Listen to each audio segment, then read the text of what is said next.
Hello, and welcome to our virtual presentation. Before we get things started, I wanted to take a moment to show you around our environment. The first thing I want you to know is that your view is completely customizable to you. You'll notice a series of squares on your screen. If you hover over the corner of any of those squares, you can make them bigger or smaller or close out of them completely. Now, your presentation media is going to live right in here. That includes your PowerPoints and your videos. And your presenter is going to be right up here. We'll be able to answer some questions after this presentation, as many as we could get to. So go ahead and submit your questions right down below. There's a box called Q&A. Also include any technical questions that you might have. We want to keep this presentation collaborative, and we want to hear from you. So there's a chat box right down here. Go ahead and comment on what you hear in the presentation, what your thoughts are, what your opinions, and you'll be able to communicate with others also in this presentation.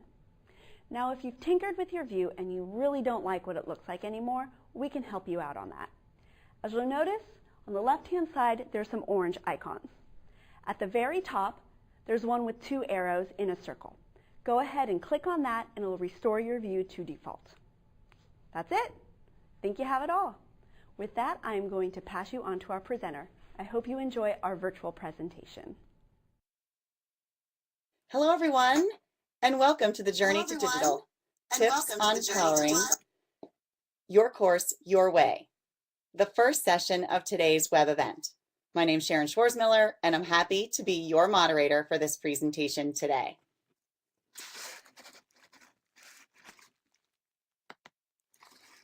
This session is about putting your personal touch on your digital course. We're thrilled to have Audrey Wick here with us to share 5 different tips and a number of ideas to power you and power your course with your own agenda, personality, and style. We want to hear from you today too. We will have a Q&A session at the end of the presentation, and we encourage you to submit your questions at any time through that Q&A box, and we'll get to them at the end. As I mentioned in the welcome message, asking questions today will help you earn badges, which in turn will get you closer to winning some of our fun prizes. So ask away, and be sure to share your own thoughts and ideas in chat and in between sessions in our networking lounge.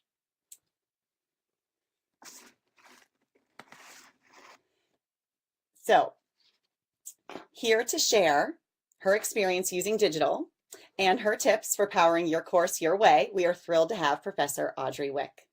Audrey Wick is a full-time English professor at Blinn College, a 2-year college in Texas with 4 campuses and a combined enrollment of 19,000 students. She's taught developmental English through sophomore level literature courses in a variety of modes, face-to-face, online, hybrid, video conference, and service learning. Audrey is also a writing teacher who writes with recent publications in the Chicago Tribune, the Orlando Sentinel, the International Journal of the Book, and a variety of literary journals and blogs. So thank you all for joining us, and Audrey, thank you so much for taking time to speak with us today. I'll hand over our presentation to you.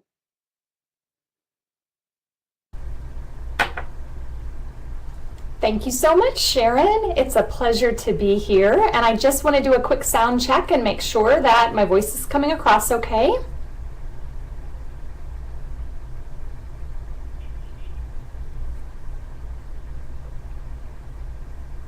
All right, thank you, Allison. Well, I want to thank all of the instructors who are together on the call, no matter if you just jetted from a face-to-face class or are joining us over your lunch hour, or you've been in the midst of heavy semester grading. I'm so pleased that you're here and that you've taken time out of your schedule to be a part of today's call. We will definitely make your time worthwhile, and I'm excited to share some tips with you. By way of introduction, as Sharon mentioned, I'm a full-time English professor in Texas, and so I am like you. I have many responsibilities during the semester, and I so appreciate how invested you are in your students and taking time to learn about more effective teaching strategies too. So I just want to warmly welcome you to today's webinar. we're going to get started with some tips that you can immediately apply to your classroom environment. Sharon, I do need to ask, I'm not able to advance the slides as we go forward, so I may need your assistance helping with that.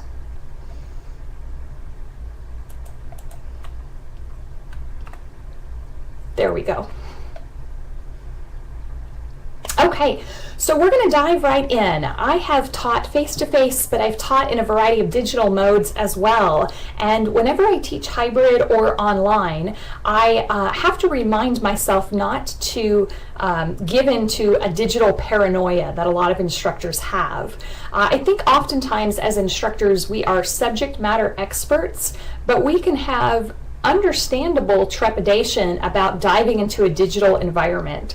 So the first tip that I have for you is that whenever you're asked to teach in a mode that is not familiar to you, remember that you are the instructor and technology is there not to replace you, but to be used as a supplement to help you with instruction. So you are the instructor and you can customize a course or you can customize technology use your way. Let's move forward because I want to break the ice with you a little bit. When it comes to digital usage, I think a lot of us can feel like the cartoon that you're seeing on the screen. We use technology in so many different aspects of our life that when we layer it onto teaching, it can sometimes be yet another hurdle that we have to overcome. So if you are in the webinar today and you have some healthy fear about using technology in your class or some fears about using it effectively, I want to acknowledge that because those are good things to have. But technology is not going to replace you as the instructor. When I first started teaching online over a decade ago, that was one of my fears, that eventually technology would advance to the point where I was no longer the instructor in charge of the class. But in 2017, realistically, I'm still in charge of my class. So keep in mind that technology is there to supplement and help your instruction, not to replace you as the instructor. As we continue to talk today, thank you for those of you who are already responding to the chat. Pam, I'm glad you agree with that. And Diane, I'm so glad that you too can relate to that digital paranoia that so many of us have. Well, you're the instructor, and so you can customize any type of learning management system or technology component to the class in the way that makes sense to you. So let me share some particularly effective techniques that have worked with me in the past. When I teach online, I want my personality to come across through the online environment. And so here are some quick things that I do, not only to introduce myself to students, but also to help them feel that there's less of a digital barrier between the instructor and student. For instance, during the first week of the class, as is pretty typical for a lot of instructors teaching online, there's a component of the course that's an introduction. So I ask students to introduce themselves to me and their peers and share a little bit about themselves. When they do, though, I'm always quick to respond because if a student, for instance, tells me, "Oh, I just got a new puppy over the holiday break," I say, "Show me a picture."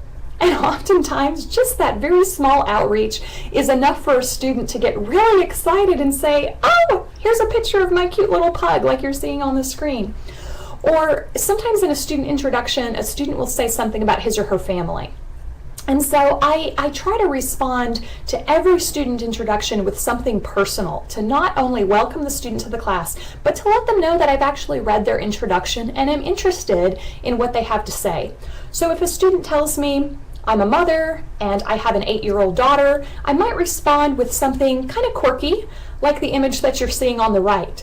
I might say, "Well, I look forward to your daughter one day being a student at Blinn College. Here is a wonderful college Buccaneer t-shirt that I think would look great on her." So these things might sound small, but they make a big difference with students. And I've had countless students tell me throughout the semesters when I've been teaching digitally that that small outreach at the beginning of the semester really matters to them. It's something specific. It lets them know I'm an individual on the other end of the screen and that we can communicate.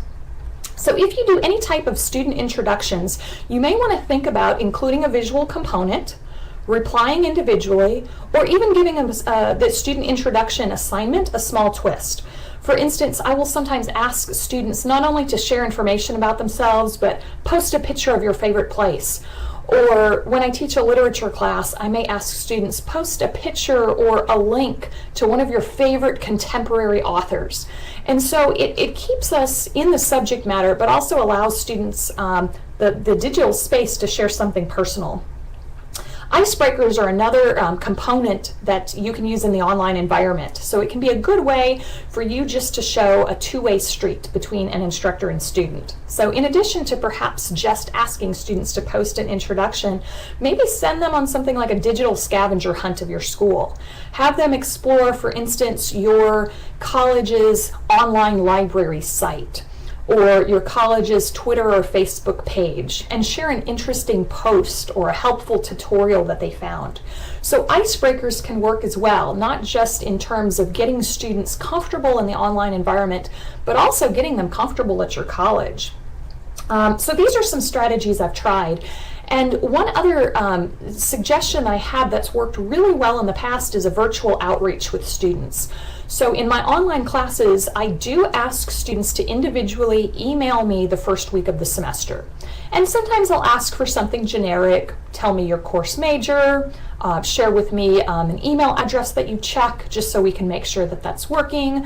And other times it will be something a little bit more subject specific. Tell me what the one goal is you have for the class, or what's one question that you have about grammar usage. This accomplishes a number of things. Not only does it get them to use technology, but the outreach is helpful because this lets them see that I'm an instructor. I can respond to their questions, we can have a conversation, and it just helps quell some of that digital paranoia. Keep your tips coming. I'm seeing some great suggestions in the chat feature. So if you do something that shows students you're actively listening and caring, share that with the rest of the group. Again, these can be generic or these can be subject specific. Now let's think about your flavor as an instructor. As we move forward, my second tip for you about powering your course is that you want to make sure that you keep your course current. So we're all subject matter experts. However, when it comes to updating our course digitally, that can be quite a challenge semester to semester. And I think, of course, some subjects have more of a responsibility to keep course material current than others. So let's think about this in a number of different frames, shall we? When you're designing or updating an online course, think about everything from the hyperlink level to examples, to current research, or even articles that you include. Now, before I teach a class every semester, I do sort of a quick overview, especially if I'm copying content from a previous semester, from one course to another. I do make sure that I don't have any dead links. I do update my examples so that they're current with information from that's relevant enough for students, whether that's from the current semester or from the current academic or political year. And then I also make sure that any examples that I use with students have current dates and information. For instance, since I teach English, I share citation examples with students. And I always make sure that I share with them examples that are current for research, and that include dates that are in 2017. I want to model for them good academic behavior, and so as instructors, I think that's a role we can play. But I also think it's important as an instructor to know where your responsibilities are and where sometimes a publisher's responsibilities are. So let's talk about that bit of a divide.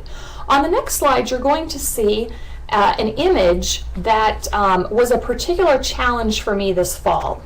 As I mentioned to you, I teach English classes, and the Modern Language Association updated their citation guidelines in 2016, which is a good thing. However, as an instructor, it was a challenge for me to go back through handouts, examples, and slides and make sure that all of my material was current. This is something we face as instructors, but it is time consuming. Now, when it came to my digital class, I use Cengage's MindTap as a supplement. And there was a weight lifted off of my shoulders because when MLA content changed, the content of my digital textbook changed as well. So thanks to Cengage, my content for students in my fall 2016 online class was updated. And I was so pleased with that. So remember that you can also leverage technology.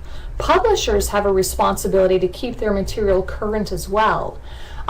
So sometimes if you're not seeing an update, don't hesitate to reach out to your publisher and ask, whether that's within a learning management system, whether it's through an ebook, or whether it's through some other kind of technology supplement.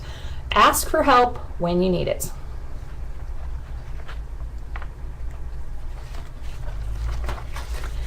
Now, this is a really fun component, and I'm excited to share some things with you here. When it comes to using examples, I try to stay as current as possible because I want my students to have fun with not only my course content, but to see that what we're talking about in a college classroom is relevant. So whether I'm teaching grammar or modern language association format, or literature, I try to include examples and cultural references that are going to resonate with them. So I've got some information to share with you, but before I do so, I don't want you to think that I'm some kind of digital whiz or I have some secret to technology that you don't possess. Because when it comes to using cultural references, and when it comes to including pop culture, these are things that you can rely on your students for. And let me show you what I mean by this. On this slide, and I know it's a little bit busy, but this is sometimes how my digital classroom will look. I may be teaching a concept, and rather than just give a dry definition of something, I want students to really understand the concept. So I may build out a lecture with video, audio, or images. And here's a bit of an example of how I did that online. So on the left-hand side of your screen, you're seeing a portion of a web snapshot of my digital class, where in a literature class, I was teaching the concept of allusions, references in literature that an author expects a reader to understand. So I gave a definition, we had an explanation, but then I wanted students to see that allusions aren't just textual.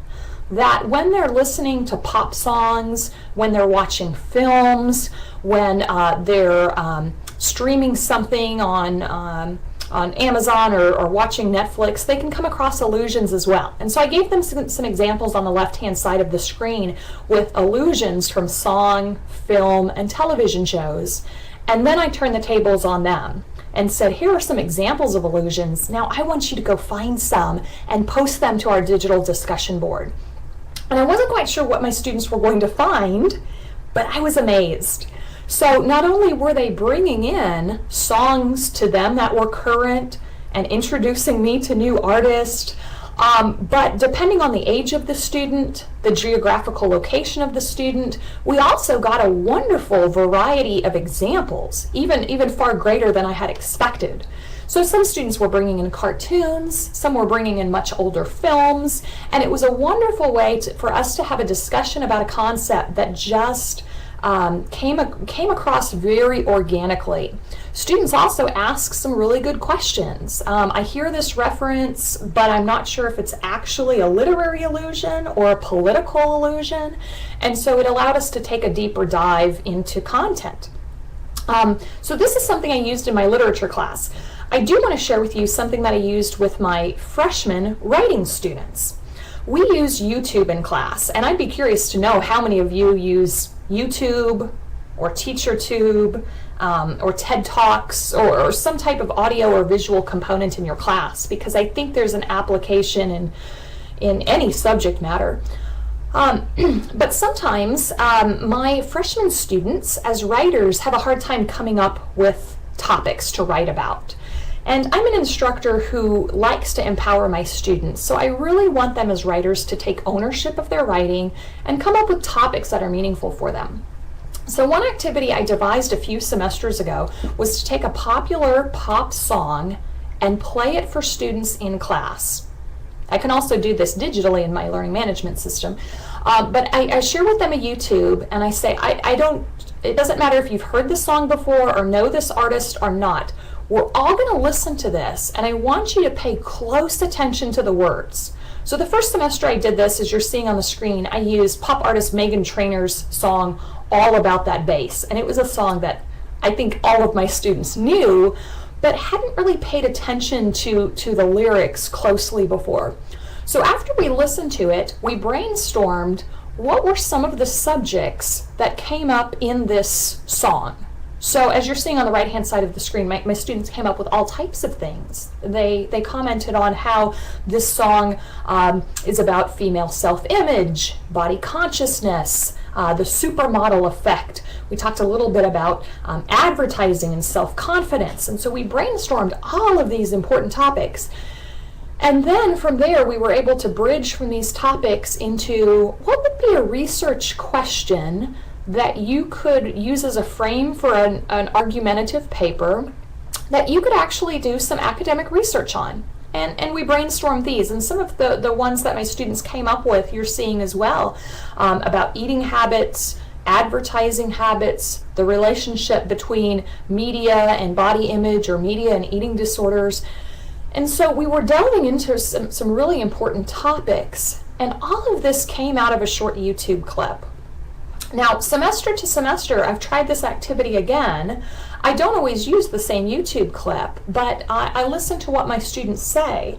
Oftentimes, they bring to me a suggestion of a pop song that has a really strong message. So I don't necessarily have to stay current with the latest hits or know every artist there is, but it's a wonderful way to get students to take ownership of an idea and help them work through that idea generation into something that would be a researchable topic, whether that's for a research paper, a presentation, or some group work. So there is some aspect of again, allowing students that freedom. Now on the next slide, I wanted to show you some additional ways that pop culture references can be used. So as I mentioned to you several semesters ago, I used that popular Meghan Trainor song, and then I was surprised to learn as students came to me, they said, "Oh, Miss Wick, have you heard this song? This song by John Legend, he's actually got a real message of social awareness." Or this artist in the middle, Casey Musgrave, she sings a lot about religion or about tradition. I think this would be really cool. And so sometimes my students come to me and make suggestions, which I think is wonderful. So using a video, allowing students to generate ideas from something in pop culture, just giving them that relatability, I think is really powerful. We're moving on with power tips, and I've got a fourth one for you that I'm really excited to share. When it comes to instructors, we all have different personalities. I mean, you can see on the screen when you're interacting with somebody through video or through images, everybody has a certain style. And one of my hesitations in first teaching online was that I was going to lose some of my personality through technology. I thought, face to face, students interact with me. I have a voice. They know who I am. And I questioned whether or not that type of teaching could effectively happen online. And so I made a conscious effort to be the type of online instructor that I am face to face. And let me share with you how I did that. As an instructor, I know that sometimes, especially freshman students, come into my class not terribly excited about my subject matter. They certainly don't have the excitement about English that I have as an instructor, or many of them don't. But I want to transfer some of that excitement to them. So I don't shy away from quirk. What I mean by that is I channel some of my personality into the class. And before we go any further and you think, well, I don't have much of a personality. When it comes to teaching my subject, I'm an expert in the field, but I don't have much of a personality to share with students. Let me show you something. I do some shopping on Amazon, and I read a lot of books through the platform as well. And so I routinely get these emails from Amazon that says, oh, based on your shopping preference for books, you may like this particular author or this particular series. And I love that. But a few weeks ago, I got an email from Amazon that I took a screenshot of to show you on the screen, where Amazon said, based on your shopping preference, Miss Wick, we think that you might like Morton iodized salt. And it was a disheartening moment for me because I pride myself on reading books and loving literature, and Amazon was telling me my personality is so bland that I need salt. So before you think, well, I'm an instructor with no personality, if Miss Wick is an instructor who Amazon thinks could use a little salt in her life, I'm sure you have some flavor to add to your classroom. So moving forward, let me show you how to pepper that into your class. All of us have personalities. So whether we enjoy lecturing, showing images, relating stories to students, making cause-effect connections, in the digital environment, we need to remember that we can do all of those things. When I teach face-to-face, I love to supplement with slides on a screen, or pictures, or short video clips. And so in the online class, I do that too. Now I can channel that digitally in a lot of different ways. You're seeing a screenshot from my MindTap class of the simplest way that I do this. Sometimes when I have information to share with a student, for instance, directions or assignments, I can still flavor those. So for instance, the very first document that my students come across in my MindTap course is an explanation of log on. So they have everything in one place, and I simply add my name and picture. I know that sounds so small, but it reminds them of who I am, and it adds a little bit of a personal touch. So don't forget that adding your name in your online environment is important. And adding pictures to remind students that you are still the instructor in charge of the course can be really valuable. So you can front load these in the course, make them available in the first few weeks, but don't hesitate to do this later in the semester. I sign messages with my name. For major assignments, I remind them of the course name, section number, and my name as their professor, because I realize that my students have lots of responsibilities in different classes as well. So on a very small scale, add your name and picture in appropriate places in your classroom. But you can absolutely go a step further than this as well. So here are some ways that I personalize my course with a little bit of quirk. I mentioned to you that I love reading and writing, and so I share that with my students. When I come across something cool, I don't hesitate to add a link, an announcement, or sometimes even a picture relative to that. Just last week with my online students, I was contemplating buying this cool coffee mug on the left-hand side of the screen, and so I posted a picture to my students and said, I think this coffee mug is one that looks like something that I should buy. What do you think? Should I treat myself to this coffee mug? And some students paid no mind to it, and I got no feedback. Others thought it was hilarious and said, go for it, Miss Wick. I think you need to buy yourself that coffee mug. That looks like you. I don't hesitate to share small announcements with my students. And so when I first started teaching online, my announcements were all text. I would type to them. And part of it was a little bit of vanity. I'll admit, I was scared about making an online video, putting myself, as I'm here, in front of a screen, or leaving a digital imprint of myself where my face might be frozen, or I might stumble over a few words. So as you're seeing in the middle of the screen, I have gotten over that. When I make a video, it's here, as you're seeing in my office, nothing fancy but the use of a simple webcam. And if the play button happens to cover my mouth or my face seems to be a little bit frozen, truthfully, my students don't care, because I'm a human and they still see this interaction with me. So as Michelle is saying in the chat, if you like to use comics or you have particular sayings for students or you want to include a joke, I think that's great. It shows students your personality and lets them know who you are as more than just a digital instructor. You're someone with a passion and something to care about.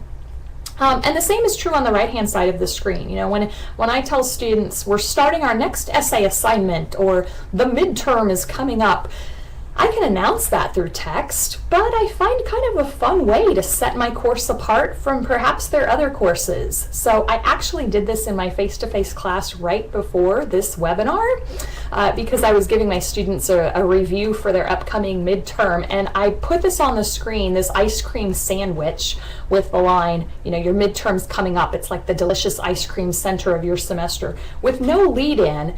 And invariably students, they looked at the screen, and then there was a ripple of laughter in the face-to-face class. And it was just kind of a fun way to go into something more serious, which was, we need to prepare for this. This is coming up.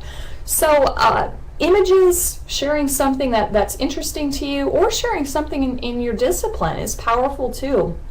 For instance, if you're teaching a literature class and an author has a new book out, or the Pulitzer Prize nominees have been announced, you know, don't hesitate to send your students to links or share responses. This just sets your course apart. And for me, this is my personality, and my students really seem to respond to it well.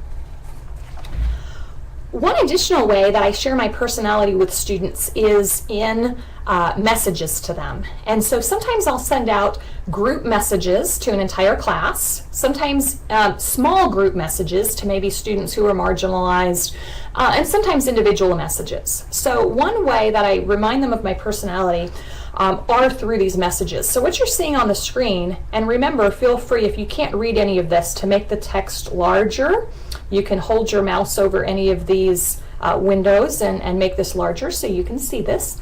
I let my students know what I'm doing while they're working. So for instance, this is a screenshot from my online class. Students had finished their first essay assignment, and because I teach over 100 students, I'm a full-time teacher with lots of batches of papers coming in all the time, I post grading progress for students. So I let them know, okay, your batch of papers came in on, let's say, Sunday digitally. At Monday, I've graded 10% of your papers, or by Wednesday, I've graded half. You know, I like to give them progress. So here's something that I shared with my students, and I'll read it to you in case this is small. I posted an announcement to students saying, I'll be grading essay ones all week, and I'll post my progress here for you to know when your paper's ready to be viewed. In the meantime, I'd like to share my favorite brownies. I baked a batch over the weekend with this recipe. I suggest you reward yourself by making some brownies. You will love them. I got some great feedback from students on this. It's true, I did make brownies, and the recipe that I linked them to is fabulous. I could have posted a generic message that said, I'm grading your papers, stay tuned, but this is more my personality, and I want students to continue to see that in the course. Now, this may not be everybody's style, and it took me a while to find what worked with my student population and within the limitations of my technology too. But I don't want you to be hesitant to share things. So when it comes to your knowledge, your interest, your ways of making announcements to students, do what is comfortable for you. And for me, part of infusing my course with a little bit of quirk is what works. Thank you, Melissa, too, for the nice comment about the delicious brownies. They really were. Sometimes, because I teach multiple sections, I don't have a lot of time in my day to make individual comments to students. And so this is actually something that I tried a few semesters ago, and I've actually had good success with it, so I've continued to use it. Occasionally, students will post on a discussion forum, and what they're posting doesn't require a full response from me. I've sent them out on a hunt to find something, and rather than respond with some graded comments, I simply want to acknowledge to them that I've read their post. And so I've taken to something, to a strategy of sometimes using images when I reply to students. Now, don't misunderstand me, this is not appropriate in all cases or with all populations of students. But occasionally when a student has, for instance, done something a little above and beyond for the class. For instance, maybe I've asked all students to post a link to their favorite contemporary author page. And not only has a student done that, but a student has also maybe included a hyperlink to a recent author interview. I want to acknowledge that extra work, and I'll say, I am so glad you found that interview with Sandra Cisneros. This is amazing. Internet high five. And so I'll post that little image to them, or with some students, the internet fist bump seems to work. I've gotten fun responses from students because not only can they see my enthusiasm, but again, it's just a way to acknowledge that work has been done.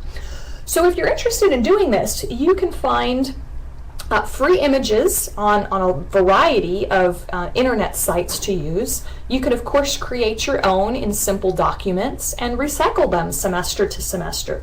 Again, these are not appropriate for all assignments or in all circumstances, but sometimes an image response or even an audio response can go a long way towards making a point and sharing your personality with students. Now, my final tip for you in powering your course digitally is to remember that education is a two-way street. I learn from my students every semester as I am teaching them as well. So no matter the level of students that I'm teaching or the subject matter, I do ask students to contribute to the class. Let me share with you how I've done that in the past and which things have been particularly successful. There are certain subjects that I will turn over to the students to ask them digitally to become sort of classroom experts on. For instance, when we cover citation strategies, I will ask students to mirror examples or provide citations based on their individual research that they can share with the rest of the class. So anytime I can turn the student digitally into the teacher or reverse the role, it really helps students take a deeper dive into content. This is especially fun in a literature class where I can turn students loose and ask them to create a presentation or respond with information that they find about a particular author or story. So no matter what your subject is, I'm sure you can find a way to empower students in that way. Turning them into teachers and giving them that small role can really go a long way towards helping them understand an assignment.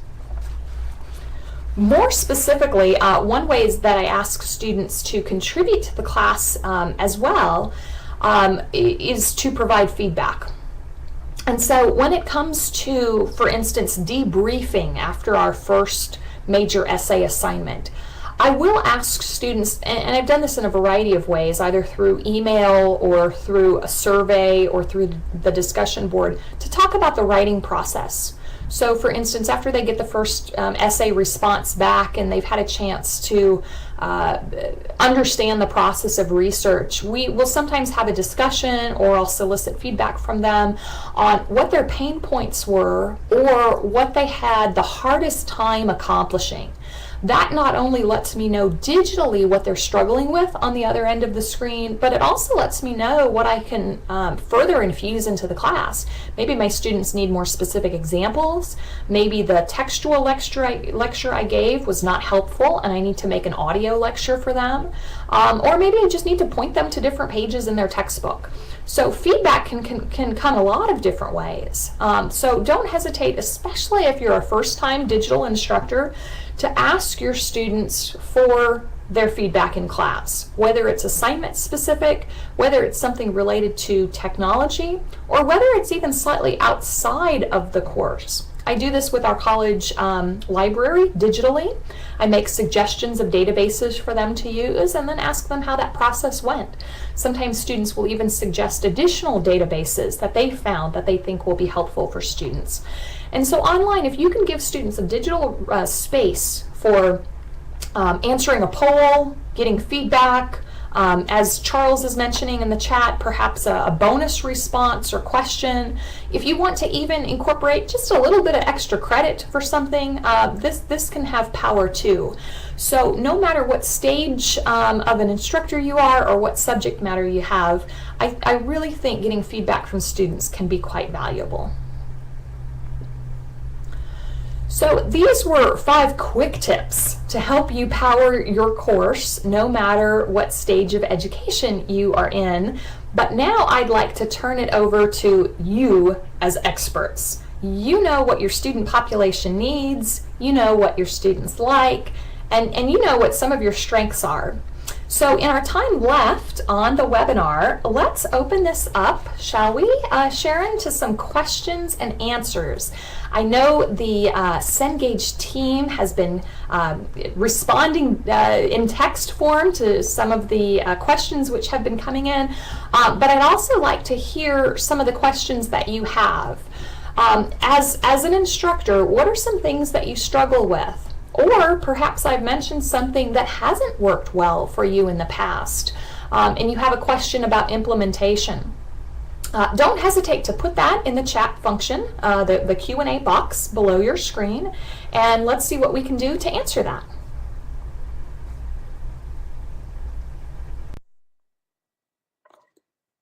Well, thank you, Audrey. Oh, I know it's so wonderful to listen to you talk about this stuff and watch your slides, and your stories and the things that you do to add personality are so helpful and also interesting and even funny. So thank you for sharing them and also keeping us a little bit entertained. You have a ton of questions. I hate to say that we're probably not going to get to all of them, but let's hit a couple that seem to be kind of theming out. So let me start with a couple that I'm going to kind of group together for you.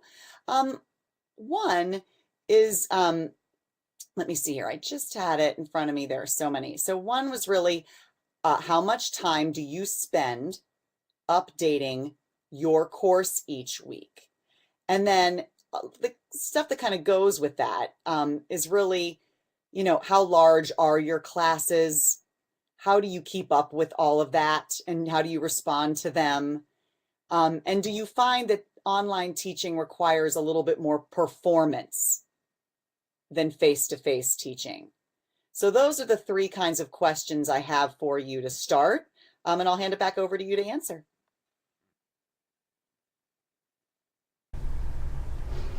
Those are some big questions and some very important ones. So thank you for not only sharing those, Sharon, but also thank you for posting those. But by way of explanation, because I'm getting some of those questions that I'm seeing through chat as well, I am a busy instructor. This semester I'm teaching 6 classes, which is an overload, and each of our college English classes cap out at 25 students. So I have a lot of papers to grade and a lot of students to which I need to respond. So to answer one portion of that question about management, how do instructors do that digitally? I think we have to prioritize. And one thing that I've learned throughout semesters, over a decade of online teaching actually, is that I don't need to respond to everything. So for instance, going back to some of those visual images that I give students, you know, sometimes a quick visual acknowledgement or even an audio acknowledgement can be helpful. We all have the power of webcams. We can use voice recorders. My online MindTap system even has a 3-minute audio file that I can add to a student essay that I'm grading, so that in addition to typing text comments, I can speak with them and say, this is a great introduction, but watch your transition into this first paragraph. So I can grade in audio form too. So I've developed my own kind of system as an instructor over the semesters for those things that I do need to prioritize. There are times when I need to be thorough with students, and there are times when I can certainly be a little bit more brief. The other thing that I found is that there's not a one-size-fits-all approach. When I teach freshmen, typically I get students who have never had an online class before. And so the first few weeks of the class, it's sort of digital orientation. So an online scavenger hunt, or working through how to navigate an ebook. You know, these are important things that they need. When I teach a sophomore level literature course, my students know what a table of contents is. They know how to use a digital index through an ebook. So these are not things that we have to practice or go over. And so that certainly helps too in terms of management, knowing your class, knowing your population and your environment. I wish I could say how much time it takes me to prepare a course every semester, but that totally depends. I do use a lot of the same base content because with my subject matter, there are certain things I need to cover semester to semester. I need to introduce students to research skills and academic writing strategies. But I do update examples and citations, and that really varies based on the level of the course.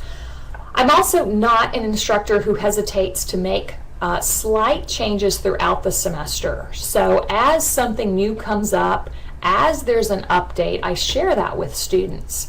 And I've done that just to give you a quick example through research. I may say this is a new database that our library has just subscribed to. Please try it out. Let me know what you think. You don't have to incorporate this on this assignment, but let's try it for the next one. So as a digital instructor too, I know there can be a lot of paranoia with trying to make sure your class is static and ready to go. But I think instructors are very much creatures of change too. And so when we need to make changes to our digital class, I think we should be empowered to do that.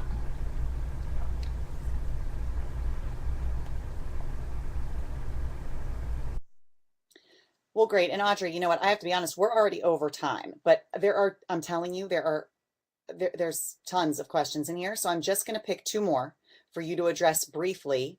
And then we will send these folks over to the networking lounge to get ready for our next session. So the last 2 that I have for you, one of them is, how do you use peer review in your online class? I know that you brought that up in your session. And then this is kind of interesting. How many times a day are you getting back to students via email? How many times are you kind of touching base with them? Again, do you kind of isolate that to a certain time of day, or do you do that continually? Those are our last 2 questions. And then we're going to try to address some of these others offline asynchronously after we close this session.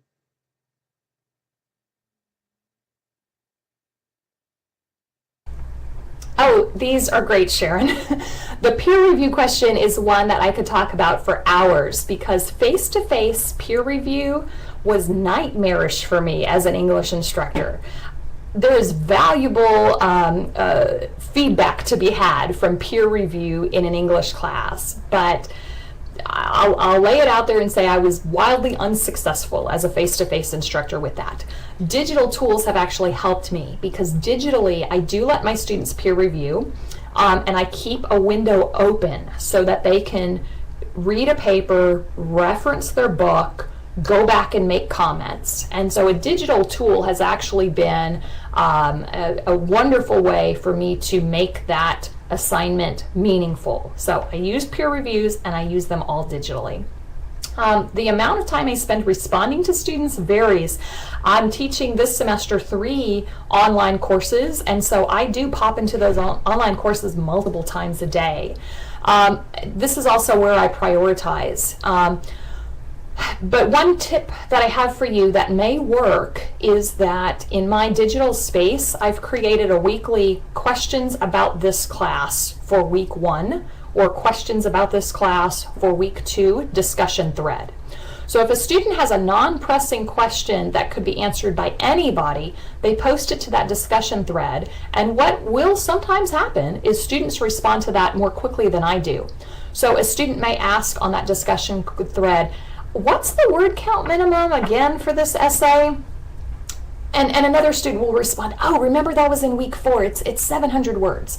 This is really valuable because I love that that empowers students not only to ask questions, but it gives them a chance to respond too. So a tip is digital space for them to ask each other questions can work. I do tell students in my syllabus what my typical response time is. So I do tell them I will get back to you within 24 hours during the week and 48 to 72 hours on weekends and holidays. Typically I respond much more quickly than that, but I find that that gives me coverage in terms of my other responsibilities, committee work, outside responsibilities, and my face-to-face teaching too. So I think as long as you set expectations and are upfront with students, they can respect those too. You probably also have to give leverage for the type of course that you're teaching. If you're teaching an accelerated course, I've taught a course as short as 2.5 weeks, or if you're teaching a longer semester, 15 or 16-week course, you'll probably want to check in and out more frequently or less, depending on the timing of the course.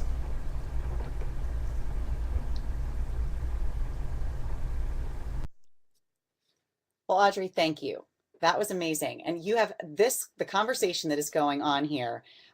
These folks that are on this presentation are just as amazing. They have great ideas below in this chat box. And I'm so glad that they're kind of socializing their ideas with each other and discussing things. I hope you guys take it all out to the networking lounge for a handful of minutes.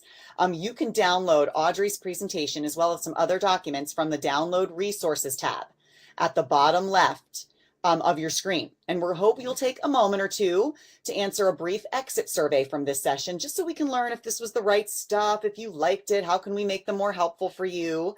And know that today, as our digital journey to digital web event continues, the next session will be an interview between former Congressman George Miller and Scott Jacek, the editor and co-founder of Inside Higher Ed. They're going to be talking about higher education policy in our current administration. And we hope that you'll stick with us and attend. Remember that you have an opportunity to ask more questions and win more prizes. So in the meantime, head out to the networking lounge. I'll see you there. And we will answer and ask more questions until it's time for our next presentation at 2:30 Eastern. So thank you for choosing to spend time with us today. And from all of us at Cengage and from Audrey, have a great day.